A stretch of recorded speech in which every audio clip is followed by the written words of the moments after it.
ఎలా అనిపిస్తుంది సార్ కాఠ్మండూలో జరిగిన దాన్ని మీరు అక్కడి నుంచి ఇక్కడికి ఏపీ గవర్నమెంట్ రెస్పాండ్ ఎలా ఉంది మీకు అక్కడ దాకా చాలా అప్పుడు మేము ఎంత టెన్షన్ గా ఉన్నామో ఏం చేయాలో ఎందుకంటే మా హోటల్ కాల్చేశారు, మా బ్యాగులు కూడా కాలిపోయాయి, డబ్బులు పోయి అన్ని పోయాయి. అలా టైంలో గవర్నమెంట్ మాత్రం చాలా రియాక్షన్ మాత్రం చాలా చక్కగా చేశారు. మాకు లోకేష్ గారు మా టీం వాళ్ళతో మాట్లాడారు, ఏ ఇబ్బంది పడినా మీకేం చెప్పండి అని అన్నారు. మేమేమో ఇప్పుడు మా హోటల్ కాలిపోయినా కానీ వేరే హోటల్లో మేము కొంచెం సేఫ్ గానే ఉన్నామండి, పర్వాలేదు, మాకు ఇబ్బంది ఏం లేదు.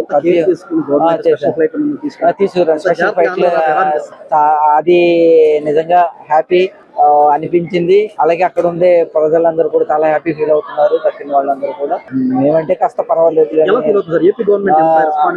ఇంత రెస్పాన్స్ అంటే మేము ఎక్స్పెక్ట్ చేయలేదు, ఇంత తొందరగా ఇంత రియాక్షన్ కూడా వస్తుందని అనుకోలేదు. అక్కడ నార్మల్సీ అవుతుందని కూడా అవ్వలేదు. మేమైతే మొదటైతే చెప్తారు ఇంకా టైం పడుతుంది, ఏమవుతుందిలే చూద్దాంలే అని అంటారేమో అని అనుకున్నాము. కానీ మాకు వెంటనే వచ్చి ఇంకా పిలిచి మీరు వచ్చేసారండి. స్పెషల్ మాకు అంటే ఇక్కడ ఫ్లైటే కాకుండా కాఠ్మండూ నుండే కాకుండా మాకు పోఖ్రా నుండి కాఠ్మండూకి వేరే స్పెషల్ గా మా 10 మందికి ఫ్లైట్ ఏర్పాటు చేశారు. మేము 10 మంది మా గురించి మా ఫ్యామిలీ గురించి, ఎందుకంటే అందరూ డబ్బులు పోగొట్టుకున్నాం, అదే పాస్పోర్ట్ కూడా పోయింది, మొత్తంగా అన్ని కూడా బన్ అయిపోయాయి, టోటల్ గా బన్ అయిపోయాయి.